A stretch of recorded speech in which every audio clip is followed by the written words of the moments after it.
lundi. Le Sénégal, avec ses déploiements militaires qui soulèvent une vague de contestation, plus de 2000 soldats sénégalais seront envoyés en Arabie Saoudite pour soutenir la coalition des pays du Golfe qui bombarde actuellement les chiites houthis au Yémen. Le ministre des Affaires étrangères a justifié cet envoi par la nécessité de protéger les lieux saints de l'islam et de prévenir le terrorisme. Sauf que pour l'opposition qui dénonce un envoi injustifié, c'est tout l'inverse qui risque de se produire puisque ça pourrait faire du Sénégal une cible pour les terroristes. Un déploiement de soldats incompréhensible pour les Sénégalais, d'autant plus que le président Macky Sall avait refusé de participer à la lutte contre Boko Haram au Nigeria et aucun soldat sénégalais n'avait pris part à la guerre au Mali. Mardi. Direction le Burundi où la Cour constitutionnelle vient de valider la candidature du président sortant Pierre Nkurunziza qui veut briguer un troisième mandat malgré la limite imposée par la loi.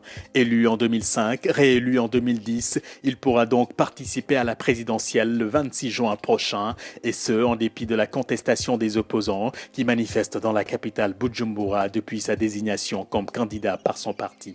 4 manifestants au moins ont été tués en début de semaine, portant à 13 le nombre de morts en seulement 9 jours. Pour les opposants, cette candidature est contraire à la Constitution et à l'accord d'Arusha, signé en 2000 et qui avait posé les bases des actuelles institutions après 13 ans de guerre civile burundaise.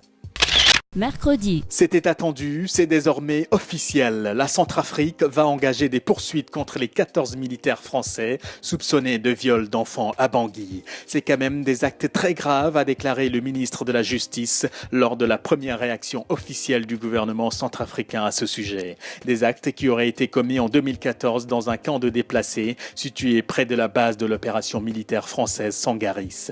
De son côté, la France précise qu'elle a pris et prendra toutes les mesures nécessaires pour permettre la vérité dans cette affaire.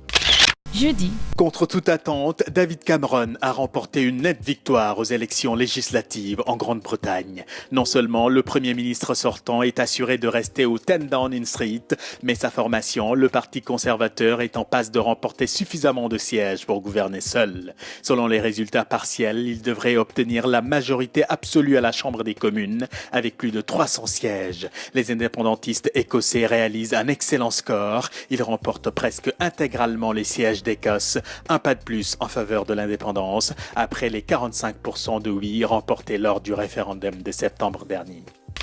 Vendredi. 8 mai 1945, 8 mai 2015, il y a 70 ans, l'Allemagne nazie capitulait face aux Alliés, marquant la fin de la Seconde Guerre mondiale. Des commémorations ont eu lieu un peu partout en Europe, comme ici à Paris où le président français François Hollande est venu déposer une gerbe de fleurs et procéder au traditionnel ravivage de la flamme sur la tombe du soldat inconnu au pied de l'Arc de Triomphe.